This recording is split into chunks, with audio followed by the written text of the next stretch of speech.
la multitud, estaba cansado. Entonces se sube a una barca de la que usaban varios de sus discípulos, que eran pescadores, se sube a la barca se introduce en el lago y Jesús se queda dormido. Durante la noche se levanta una tormenta muy, muy grande. Mateo, cuando habla de esta tormenta, utiliza la palabra en griego seísmo, que en nuestra traducción es sismo. Ustedes imagínense, un sismo es algo mucho más que una tormenta, que un terremoto, que un huracán. Es algo muchísimo más grande. Utiliza esta palabra para describir lo que había sido esa tormenta. En el original fui a la Biblia interlineal y esta palabra seísmo se traduce también como que habían olas mucho más grandes que la barca. O sea que la barca, en un momento, tratemos de imaginarnos de noche, truenos, relámpagos, mucho viento. Yo no sé nada de cómo manejar un barco, nada, pero me imagino que si uno tiene las velas altas, las velas hacen que el barco vaya de un lado para el otro con más rapidez o se puede caer, así que me imagino que habrán bajado las velas. Me imagino que el ancla no estaba puesta, que dejan que...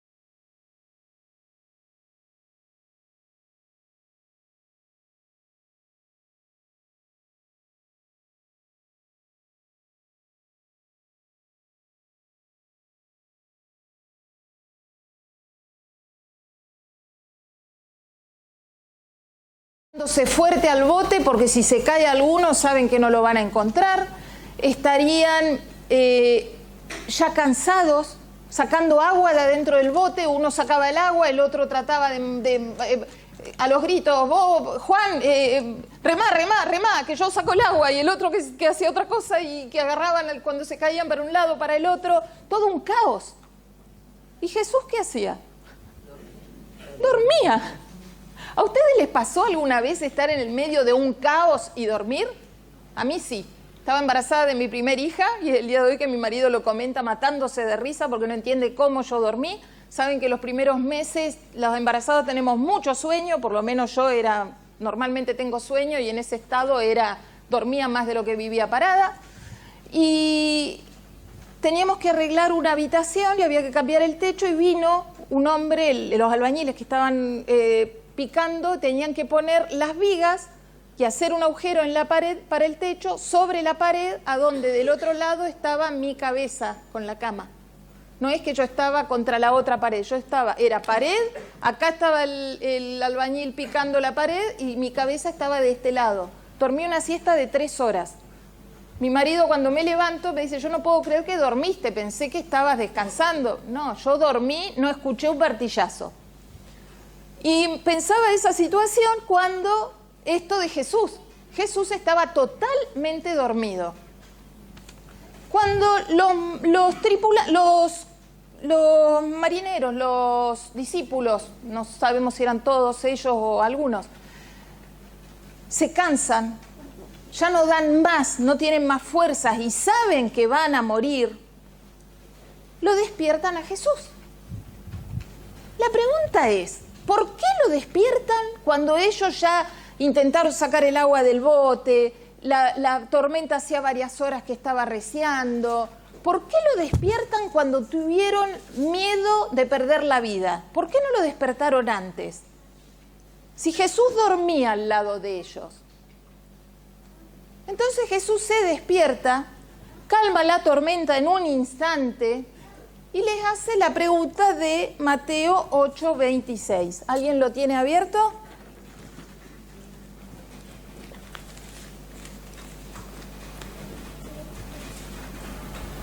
Mateo 8, versículo 26, que dice, ¿por qué teméis, hombres de poca fe? Entonces, levantándose, reprendió a los vientos y al mar y se hizo una gran bonanza. Si yo les preguntara qué es lo contrario al miedo, ¿ustedes qué me dirían? Rápido. Miedo, ¿qué es lo opuesto? Paz. Paz. ¿Qué más? Tranquilidad. Seguridad. ¿Qué más? Seguridad. ¿Qué más? Tranquilidad. Seguridad. ¿Qué más? Paz. Paz. ¿Qué más? Tranquilidad. Seguridad. ¿Qué más? Paz. Paz. ¿Qué más? Tranquilidad. Seguridad. ¿Qué más? Confianza, alegría, coraje, fe, valentía, ¿no? Bien.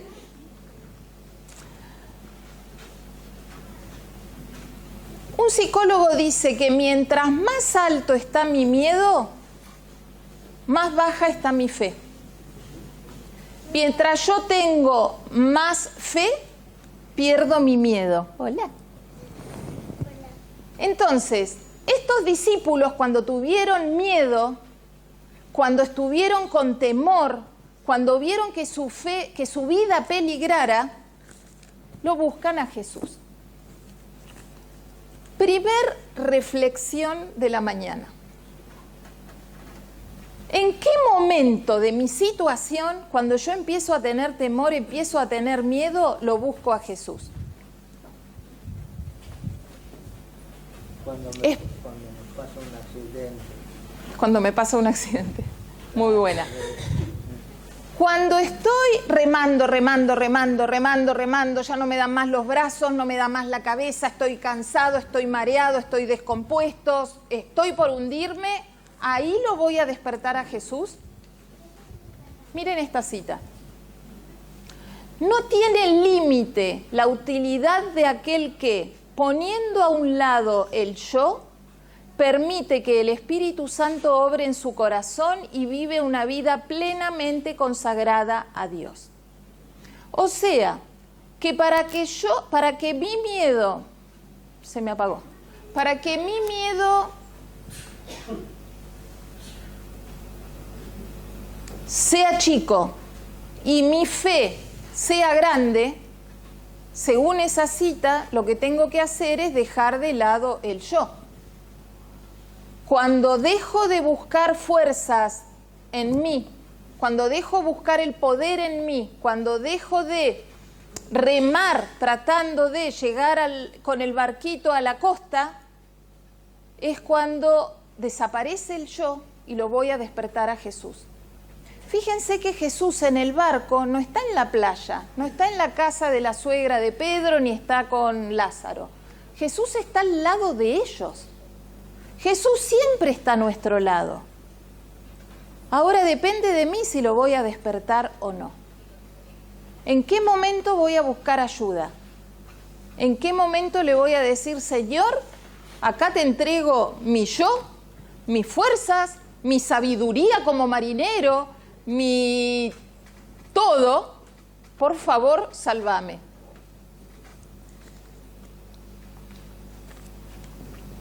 Les hice la pregunta que era lo contrario al miedo.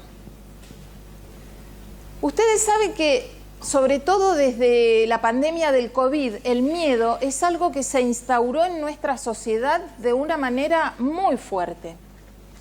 Y si yo tuviera miedo, no estaría acá, se los aseguro. Porque aceptar responsabilidades en la iglesia, y no siempre son responsabilidades que tenemos que poner la cara, el cuerpo, esta exposición, sino cualquier tipo de responsabilidad nos da miedo. Entonces empezamos a poner excusas, como Moisés, soy tartamudo, tengo una familia, no tengo tiempo, estoy cansado, soy muy grande, ya lo hice muchos años, que lo haga otro, soy muy joven.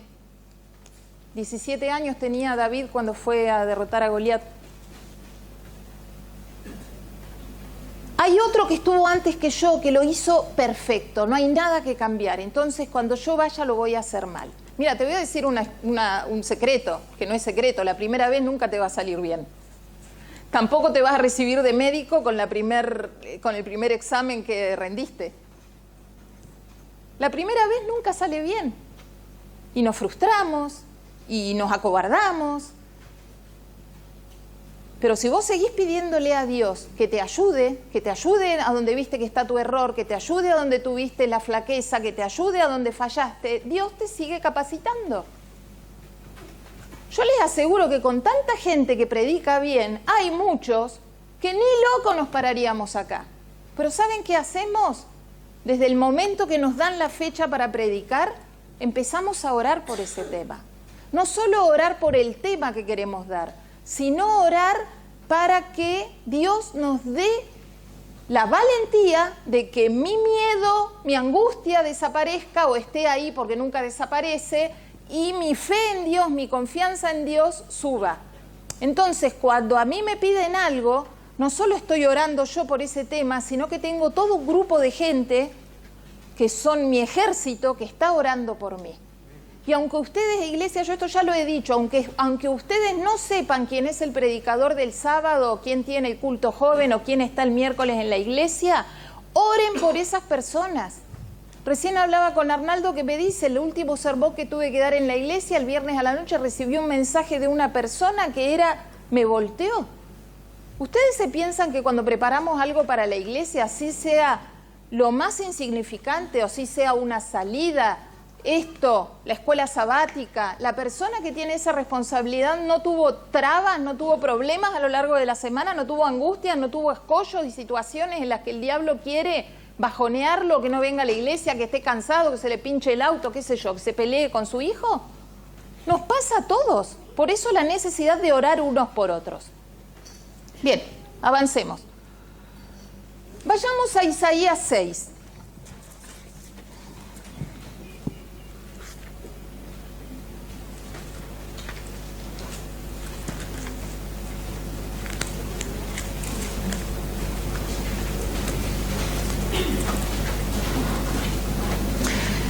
Hay un comentador que dice, no lo encontré en otro lado, lo escuché de este pastor muy estudioso. Él dice que Isaías del 1 al 5, que si vemos el libro de Isaías se comienza a escribir en el 739, Isaías 6, lo que vamos a ver ahora es en el 750 aproximadamente. Pasaron más o menos unos 10 años desde que comienza el libro de Isaías a esta visión que tiene Isaías en el capítulo 6. Este comentador dice que los primeros capítulos Isaías se la pasó hablando de los errores que habían a su alrededor. Y si leemos rápidamente los títulos, habla de juicio, habla de los ayes, habla de la gente que hacía esto, que hacía el otro, que hacía el otro. Él está marcando muchos errores que deben ser cambiados. Entonces, este comentador dice que en los capítulos del 1 al 5, esos 10 años, Isaías se la pasó hablando y viendo los errores que estaban a su alrededor. Y en el capítulo 6 hay como un cambio, hay una bisagra. Y vamos a detenernos un segundito en esto. Visión y llamamiento de Isaías, dice mi título. Isaías 6.1, el año en que murió el rey Usías, fue en el año 740, vi yo al Señor sentado en un trono alto y sublime. O sea, Isaías ve al Señor. Sus faldas llenaban el templo. Por encima de él había serafines. Cada uno tenía 6 alas, con 2 cubrían sus rostros, con 2 cubrían sus pies, con 2 volaban. ¿Cuánto hay para hablar de esto, no? Y la reverencia que hay alrededor de Dios, que los ángeles se tapan el rostro cuando están frente a Dios. El versículo 3. El uno al otro daba voces diciendo, Santo, Santo, Santo, Jehová de los ejércitos. Toda la tierra está llena de su gloria. Apocalipsis 18. El 4.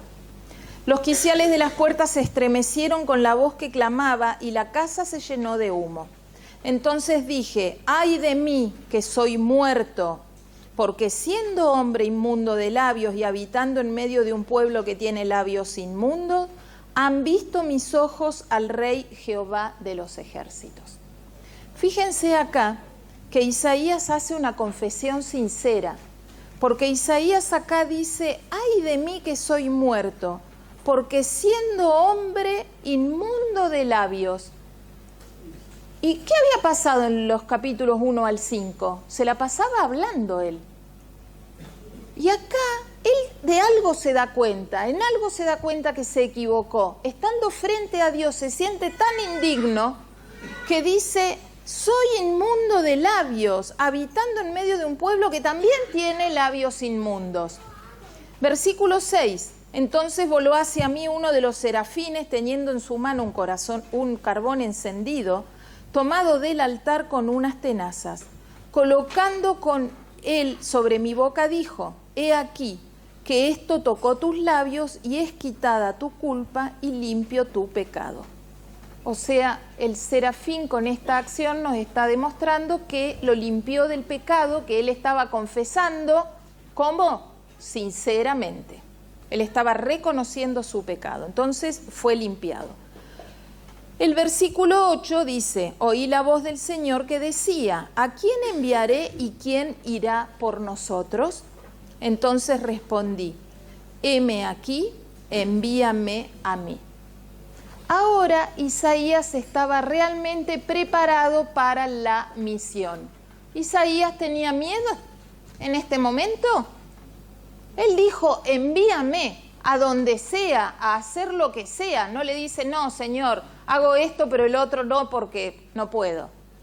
Isaías tenía la plena confianza que sus miedos, sus temores, porque él era humano igual que vos, igual que yo, sus miedos, sus temores iban a estar bajo su pie, porque su fe en Cristo iba a estar alta. Porque en su barquito, que él sabía que iba a tener un montón de pruebas y un montón de tormentas y seísmos, en su barquito Jesús no iba a estar dormido.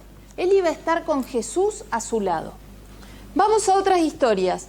Deuteronomios 31. Moisés, ya viejito, habla con Josué. ¿Se acuerdan quién era Josué? El sucesor de Moisés. Bien, ¿y de dónde viene Josué? ¿De dónde lo conocemos? De los 12 espías, bien. Inteligencia israelí. La inteligencia israelí, sí. El Mossad de los israelíes de esa época. ¿De dónde lo conocemos a Josué? ¿Qué había hecho? Era uno de los 12 que va a la tierra del otro lado del Jordán y va a hacer una inspección. ¿Se acuerdan el nombre de los 12 espías? ¿De quiénes nos acordamos siempre? De Josué y Caleb, porque fueron los que tenían a Jesús despierto a su lado. No eran los que tenían a Jesús durmiendo y que tenían miedo. El nombre de los 12 espías está en la Biblia. Cuando leemos el año bíblico lo leemos, pero nunca lo recordamos. Podemos llegar a decir cuáles eran los 12 apóstoles, pero no los 12 espías. ¿Saben lo que dice el pastor Gustavo Escuarzón? Que no nos acordamos de esos nombres porque de los perdedores uno nunca se acuerda. Interesante. Entonces acá en Deuteronomios 31, 7 y 8, Moisés habla con Josué, Josué ya viejito, y les dice: llamó Moisés a Josué y le dijo en presencia de todo Israel: esfuérzate, anímate, porque tú entrarás con este pueblo a la tierra que juró Jehová a sus padres que les daría, y se la harás heredar. Jehová va delante de ti, Él estará contigo, no te dejará ni te desamparará. No temas ni te intimides.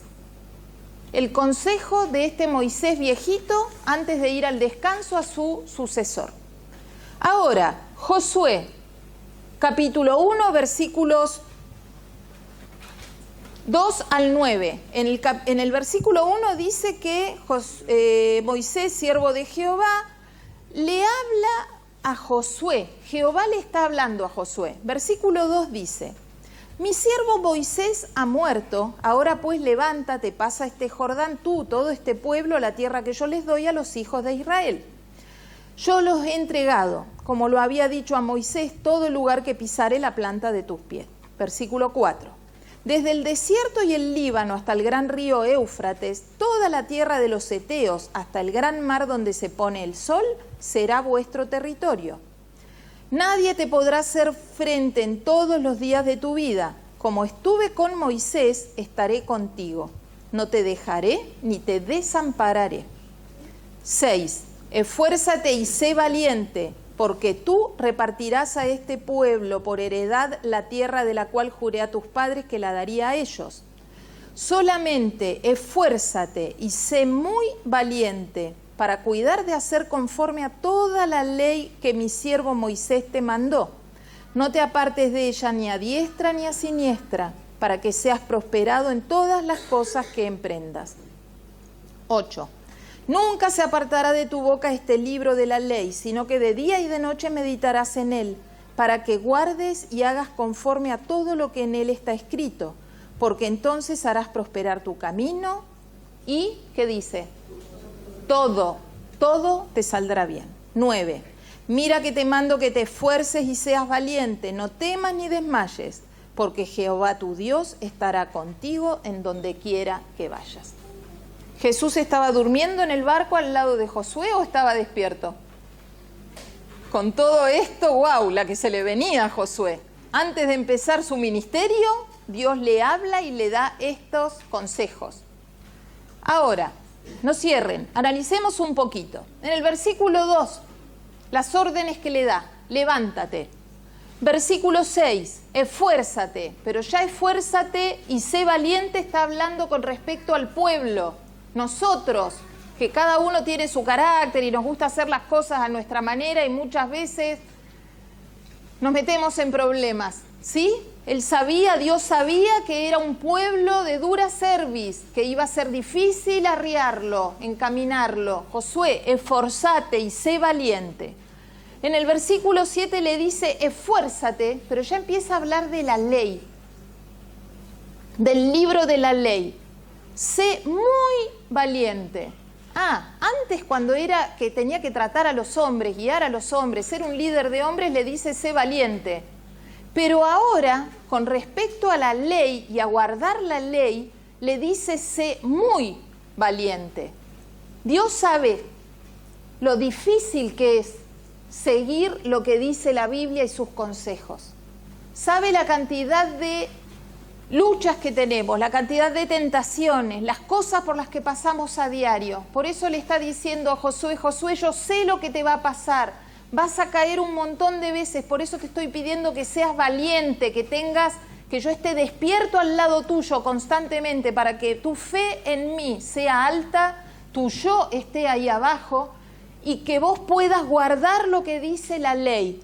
Versículo 8. No te apartes de esta ley, medita en ella día y noche, no se aparte este libro. Miren la cantidad de consejos que les está diciendo. Josué, presta atención. Entonces prosperará tu camino y todo te irá bien. Todo. No es todo bonanza, todo como a mí me gusta, sino todo cuando yo dejo el yo ahí abajo y Dios es quien está dirigiendo mi vida, todo me va a ir bien. Versículo 9, esfuérzate, sé valiente, no desmayes. ¿Alguien tiene una nueva traducción viviente? Nueva traducción viviente dice, en ese no desmayes, dice, no tengas miedo ni desanimes. De nuevo, miedo, desánimo, no te deprimas, vamos. Que no decaiga, porque Dios estará contigo. Hace un cierre, ¿no? Un moño. Dios va a estar a tu lado, no tengas miedo, seguí adelante y hacé lo que yo te pido. Hay un versículo en Esdras que dice, es tu obligación, levántate y hacelo. Te lo está pidiendo Dios.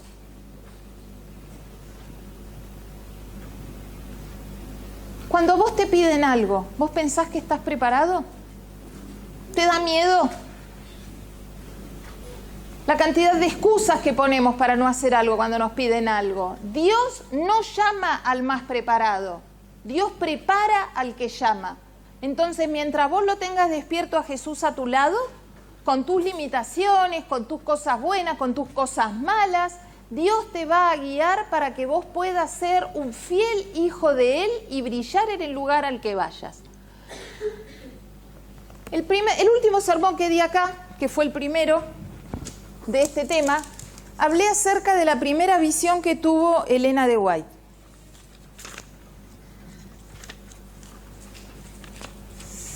Los invito a que busquen en Primeros Escritos, está esa primera visión, algunos de los libros, si no busquen el sermón. Hago un súper resumen en 2 oraciones para ubicarnos en el entorno. ¿Se acuerdan que en 1844, 22 de octubre, hubo un pueblo en varias partes del mundo, pero nosotros más recordamos al pueblo que estuvo en Estados Unidos, a donde estaba Elena Harmon en ese momento con su familia también, los seguidores de Miller, esperando la venida de Cristo? 23 de octubre de 1844, todos lloraban porque Jesús no había venido, desconsolados. Un pueblo, una gente que termina desperdigándose, algunos seguían creyendo en Dios, creyendo en la Biblia, estudiando la Biblia, orando fervorosamente porque no entendían qué había pasado. Otros decían, todo lo que dijo Miller estaba equivocado, lo dejaron de lado. Otros se alejaron de la iglesia. Los peores que habían estado ese día ahí esperando la venida de Cristo empezaron a ser grandes burladores de los que seguían creyendo en la venida de Cristo. Bueno, fueron épocas de mucho dolor, mucho dolor. Ese pueblo que iba a pasar por un gran chasco, que Juan 1800 años antes lo escribe en la Biblia, que queda plasmado para que hoy lo leamos, ese pueblo que iba a pasar un gran chasco, lo pasó ese 23 de octubre, porque el 22 estaban todos felices, orando, cantando y esperando que Jesús venga. El 23 fue el día que Elena dice, nos sentimos tan mal como si hubiéramos perdido a todos nuestros seres queridos sobre la tierra.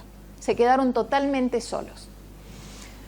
¿Se acuerdan cuál era la situación de Elena Harmon en ese momento? Todavía vivía en la casa de sus padres, 17 años, tuberculosa, no llegaba a pesar 45 kilos.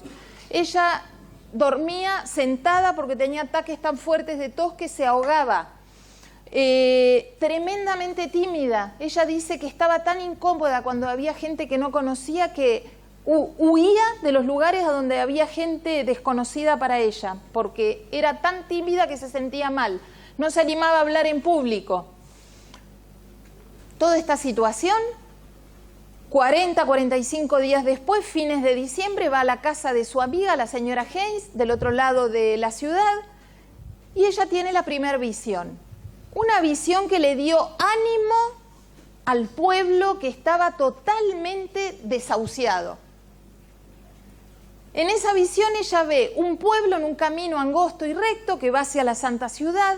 Ella en la visión ve la segunda venida de Cristo, en la visión ve cómo los impíos, frente al poder que van a tener los santos, los hijos de Dios, si los hijos de Dios no dejan de mirar a Cristo, no dejan de tenerlo despierto a su lado, van a tener poder para que los impíos no los toquen, para levantar la mano, que los impíos caigan. Bueno, ella cuenta la segunda venida de Cristo, cuenta la tierra, cómo va a ser la tierra nueva.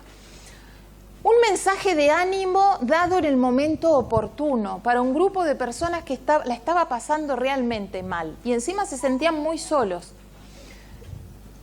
Ella tiene ese mensaje. Ella y las 4 mujeres chicas, jovencitas que estaban en la casa en ese momento, escucharon el mensaje, su familia escuchó la visión, pero vieron todas las características que tenía. ¿Qué hago con esto? Tenés que dar el mensaje, repercutía en su cabeza, como un taladro, ahí, tenés que dar el mensaje. ¿Cómo voy a dar el mensaje si no me animo a hablar?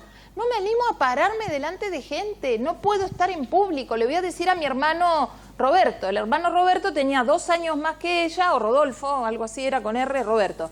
2 años más que ella y era más tímido aún que ella. No, mi hermano descartado, no puede ser.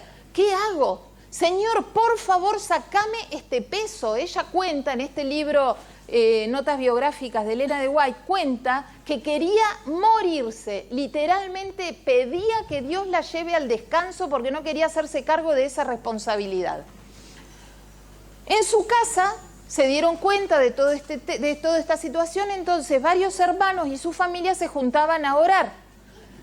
Ella estaba en el primer piso de la casa y no quería bajar a orar porque estaba deprimida. Y dentro de esa depresión, dentro de esa sensación de que no estaba haciendo lo que Dios le pedía, estaba también la culpa de que estaba cometiendo un pecado. Por eso ella se quería morir. No quería hacer frente a esa situación. Un día la convencen que baje.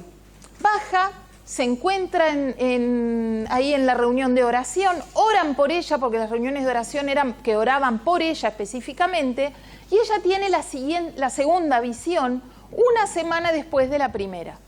En esta segunda visión, ella siente que una bola de fuego cae del cielo y le da en el pecho. Y esa bola de fuego le dice, comunica lo que te he revelado.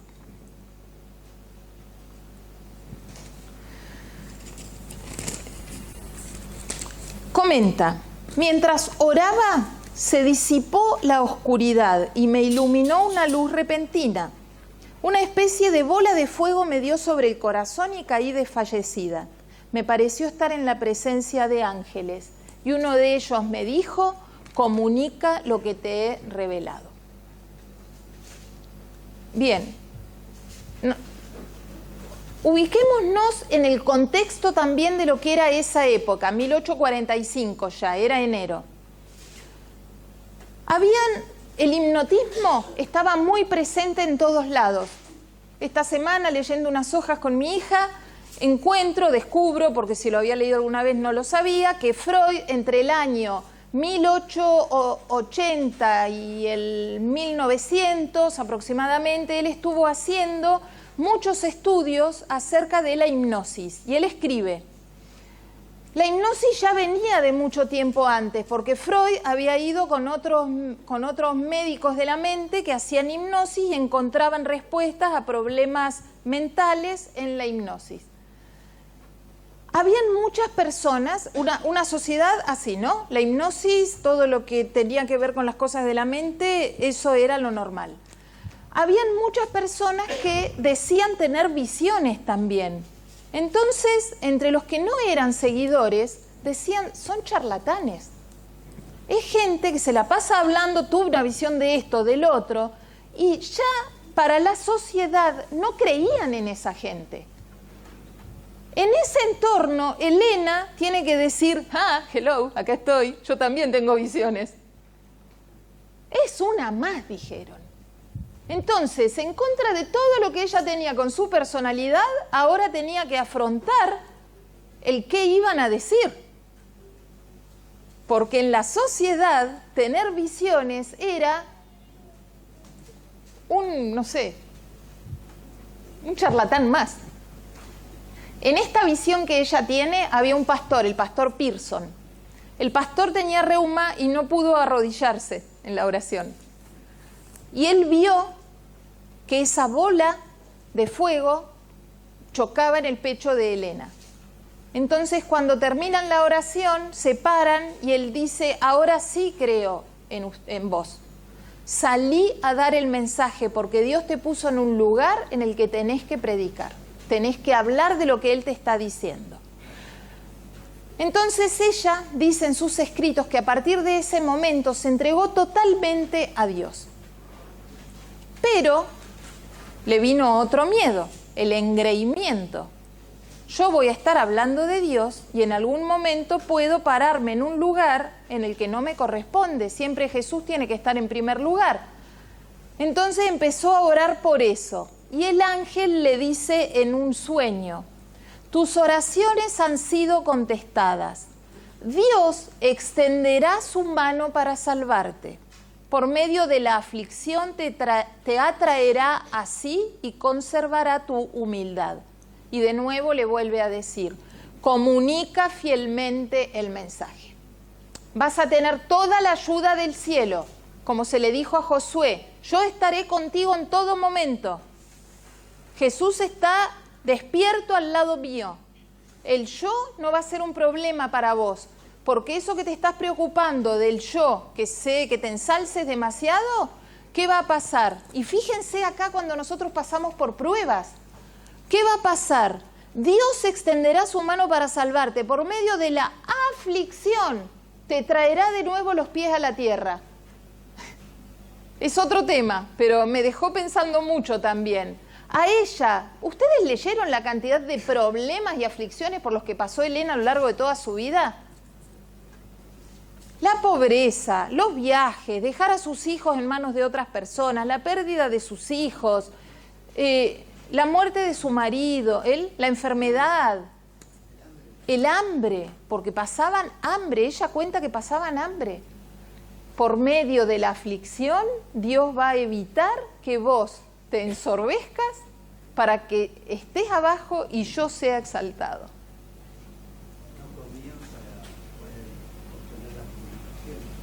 No comían tal cual, juntaban. Ella cuando estaba con tuberculosis en la cama, en su casa de familia, tejía medias con su hermana y dicen que tejían un par de medias por día y esas medias las vendían por 25 centavos de dólar para comprar panfletos para poder dar el mensaje. ¿Qué lecciones para nosotros? ¿Qué lecciones para mí? A mí me tira un ladrillo en la nuca cada vez que leo esas cosas.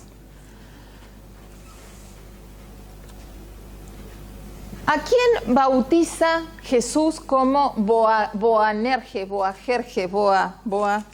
Esperen, me cuesta hasta decirlo. ¿Boanerges? ¿Se acuerdan? ¿Boanerges? Los hijos del trueno, los hijos de la ira. Dos hermanitos que cuando Jesús estaba reclutando a sus discípulos, ustedes dos chicos, vengan. Yo docente, a esos dos hermanitos los tendría, en primer lugar, a uno de este lado y bien separadito al otro acá, porque si los tengo juntos no puedo dar clase. Y en el medio pongo a todos los buenitos, esos que no se mueven, que siempre están escuchando atentos, porque si no, no podés dar clase. Ni hablar de dejarlos más o menos en la mitad del aula, perdiste. En el pasillo o en el recreo los estás mirando constantemente vos y todos los otros maestros de la escuela, porque saben que estos hermanitos, hijos del trueno, son terremotos, decimos nosotros, son peligrosos. Santiago y Juan. Santiago, Juan y Pedro. Fíjense que ellos formaban parte del círculo íntimo de Jesús, porque cuando es la transfiguración, ¿quiénes estaban con Jesús? Santiago, Pedro y Juan. Cuando van a orar en Getsemaní, ¿quiénes estaban con Jesús? Santiago, Pedro y Juan. Vieron que tenemos un montón de relatos en Juan que no los leemos en otros evangelios, porque Juan era el que estaba en su círculo íntimo, era el que apoyaba la cabeza en el pecho, en el hombro de Jesús a la noche para escucharlo, lo que él contaba. Pero Juan era el hijo del trueno, era el terremoto. ¿Cuántos años estuvo Jesús con ellos? Guiándolos, ayudándolos para que cambien, mostrándoles. Fue poquito. Pero en ese poquito que estuvieron con Jesús despierto a su lado, ellos fueron transformados también. Como podemos ser transformados y como somos transformados a pesar que a vos no te parece cada día, y como nuestro carácter sigue creciendo y sigue cambiando. Y fíjense en Hechos 8:14.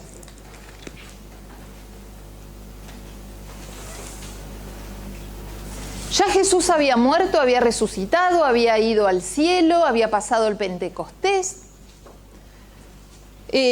Santiago, Jacobo, el hermano de Juan, lo había matado a Herodes, entonces estaban Juan y Pedro juntos, y en este versículo 14 dice: cuando los apóstoles que estaban en Jerusalén oyeron que Samaria había recibido la palabra de Dios, enviaron allá a Pedro y a Juan, los cuales, habiendo venido, oraron por ellos para que recibiesen el Espíritu Santo, porque aún no había descendido sobre ninguno de ellos, sino que solamente habían sido bautizados en el nombre de Jesús. Bien, en Samaria se bautizaban porque creían, pero el descenso del Espíritu Santo, esa transformación, no se estaba produciendo. Entonces, ¿a quién llaman para que vaya a orar, para que vaya a guiar, para que vaya a fortalecer a la gente de Samaria, a los nuevos bautizados? A Juan y a Pedro. ¿Esto qué significa? ¿Que Juan seguía siendo un hijo del trueno o había sido transformado por Dios?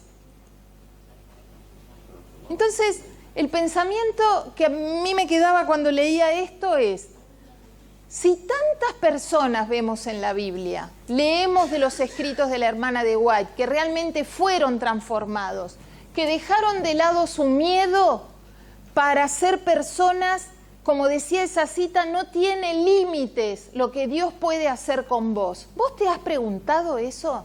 Señor, no tiene límites, ¿qué querés hacer conmigo? Pero Jesús no tiene que estar durmiendo en tu barco, no tiene que estar en la costa.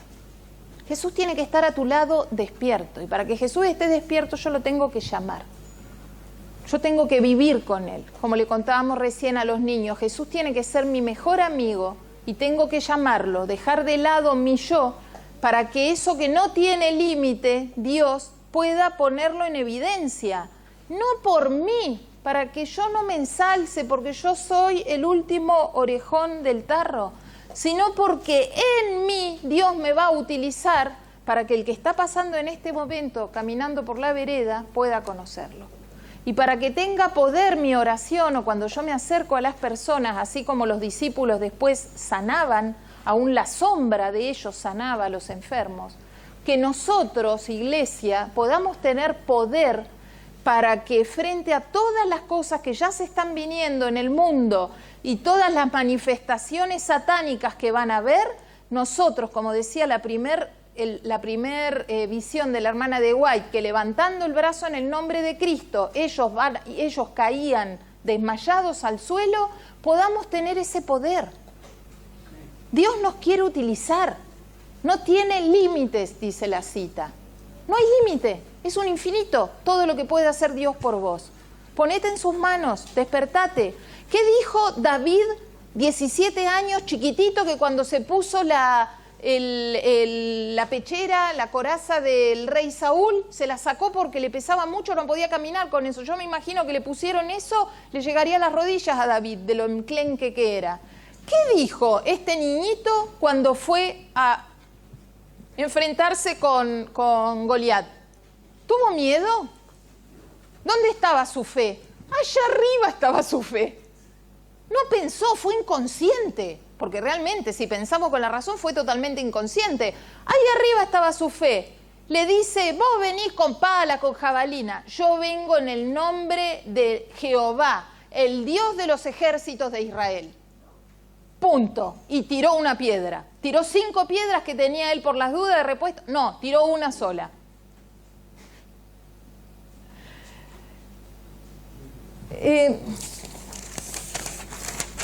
Ya con esto termino.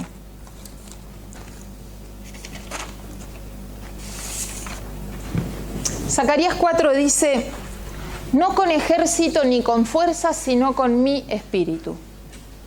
Dios te está diciendo eso. Yo le pedí a Dios que le hable al oído a cada uno de ustedes y quédense con este pensamiento. No con ejército ni con fuerza.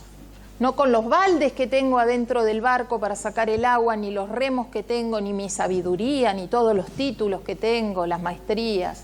A mí que me van a venir con eso, con los años, 50 años tengo remando. Me va a asustar una tormenta.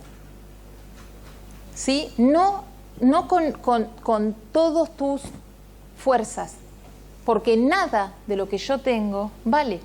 Todo tiene que ser transformado por Dios, sino con el Espíritu de Dios. Con ese Espíritu, iglesia, pueblo de Dios, vamos a salir a hacer lo que Dios quiere que hagamos y vamos a poder cumplir su misión. Seamos valientes, mantengamos a Jesús despierto a nuestro lado. Porque si tenemos el ejemplo de Elena Harmon, una niñita de 17 años, que con todo lo que uno lee de lo que era su carácter, nadie de todos los que estamos acá somos así. Ninguno. ¿A qué le tenés miedo? No es con pala, no es con jabalina, sino es con el Espíritu de Dios. ¿Cómo vas a poder hacer lo que Dios te está pidiendo? Comunica al mundo lo que te he revelado. Querido pueblo, Dios los bendiga, que tengan un hermoso sábado.